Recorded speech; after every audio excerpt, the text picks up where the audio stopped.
one of the most important things that any lighting director can do is to sit with the director and analyze what they're going to do. I would have to learn what he wants me to do. Here's where the rub comes, and that's a very good question, by the way, because there's a big rub. What if the director hasn't got a clue? And you're saying, how can that be? Let me tell you, it'd be a lot. Many directors don't have a clue of what they're doing, and many do. Sometimes they're thrown into the fray and they haven't had time. Oh, that's understandable. Then we do the best we can. But I look to the director to tell me not only where are the people going to be and how's he going to shoot them, but what are we trying to achieve in the end result? What is the feeling that the audience has to go away with? Is this an emotional drama? Is this a drama that turns into a comedy? I mean, there's all a million combinations. But I have to know that, don't I? In order for me to do my job, I have to know what is it you want. And you, director, are driven by the script, which if I had fortunate enough to read, I would have also.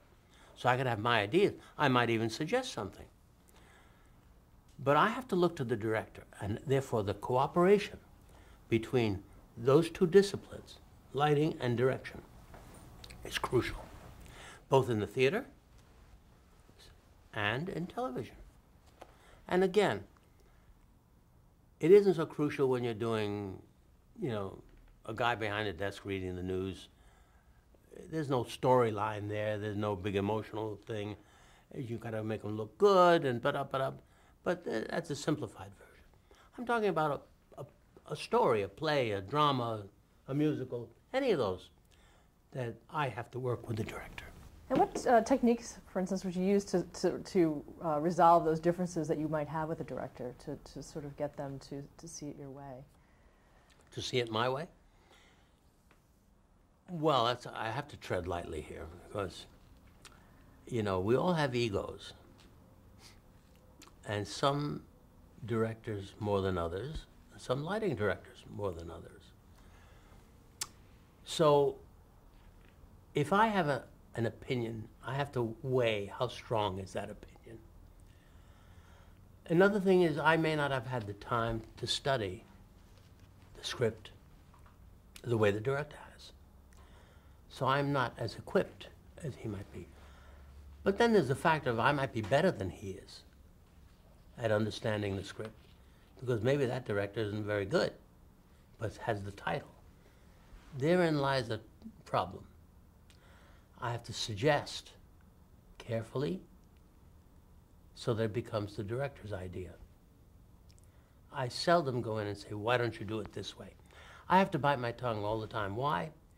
Not because I'm smart, but because I've done it so long.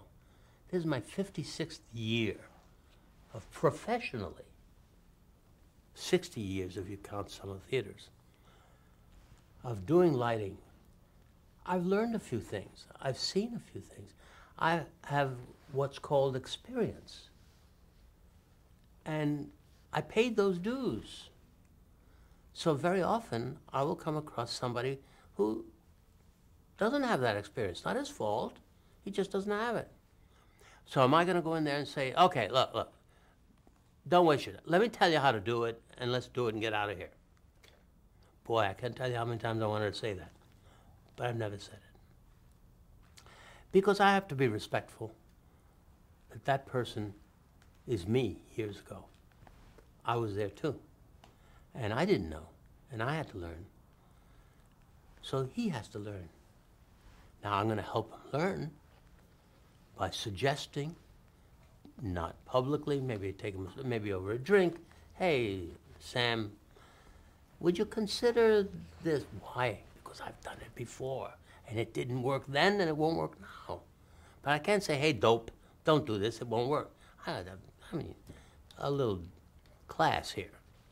So the people skills is what I'm driving at, is probably the biggest part of my job.